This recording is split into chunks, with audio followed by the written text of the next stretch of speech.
নমস্কার, আমি সৌমি। তোমরা দেখছো সৌমিস ডেলি লাইফ। আমার নতুন একটা ভিডিওতে তোমাদের সকলকে স্বাগত জানাই।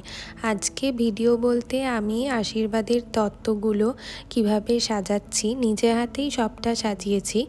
আর যেহেতু এটা শুধুমাত্র কুশলের আশীর্বাদ হচ্ছে, আমার আশীর্বাদ বিয়ের সময় হবে, তো সেই জন্য তত্ত্বের পরিমাণও কম। আর বাকি তত্ত্ব যা আছে সেগুলো তো ধরো বউ ভাতের দিন আমার বাড়ি থেকে সব মা বাবারা নিয়ে যাবে। তো এখানে আমি 2-3 দিন আগে তত্ত্বগুলো সব রেডি করে রাখছি। আমি একা হাতেই সাজিয়েছি, মা আমাকে একটু সাহায্য করেছে। আমি বেশি হিজিবিজি সাজাতে চাইনি, তো একটু সিম্পলের ওপরেই রেখেছিলাম। আর আমি আর মা গিয়েই তত্ত্বের ট্রেগুলো আমাদের বাড়ির কাছাকাছি একটা দোকানে পেয়ে গেছি, কিন্তু পরে দেখলাম না ট্রেগুলো খুব একটা ভালো না। তো এই দোকান থেকে আর বিয়ের সময় ট্রে কিনবো না, অন্য আর একটা ভালো দোকানের খোঁজ পেয়েছি, তোমাদেরকেও দেখাবো। সেই দোকান থেকে বিয়ের সময় যে তত্ত্বগুলো থাকবে সেগুলো ট্রে কিনবো। এখানে তত্ত্বের মধ্যে ছিল কুশলের জন্যে আমার বাবা মা জামা প্যান্ট দিয়েছিল।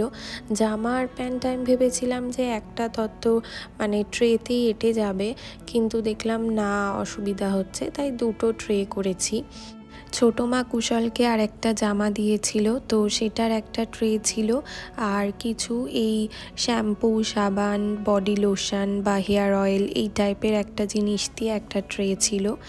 আর মিষ্টি, প্রজাপতি, ফলের ক্ষীরের ফল, ক্ষীরের প্রজাপতি আর একটা ক্ষীরের মাছ দিয়ে যে মিষ্টির ট্রেগুলো ছিল সেগুলো বাবা মিষ্টির দোকান থেকেই করে এনেছিল, সেই জন্য ওই চাপটা আর আমাকে নিতে হয়নি।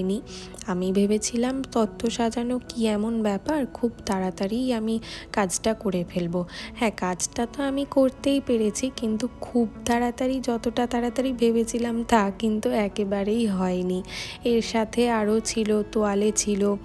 তো এই তত্ত্বের ট্রের একটা ছবি আমি চেষ্টা করব তোমাদেরকে এখানে দিয়ে দেওয়ার। আসলে সবকটা ট্রে রেখে পাশাপাশি আমি বাড়িতে ছবিটা তুলতে পারিনি। অনুষ্ঠান বাড়িতে একটা ছবি তোলা আছে, তো ওই ছবিটা যদি আমার কাছে থাকে তাহলে আমি চেষ্টা করব তোমাদের সাথে শেয়ার করার। তো আমার ট্রেগুলো গোছানো বা তত্ত্ব সাজানোটা কেমন হলো তোমরা একটু জানিও। চেষ্টা করব বিয়ের তত্ত্ব সাজানোগুলো তোমাদের সাথে শেয়ার করবার।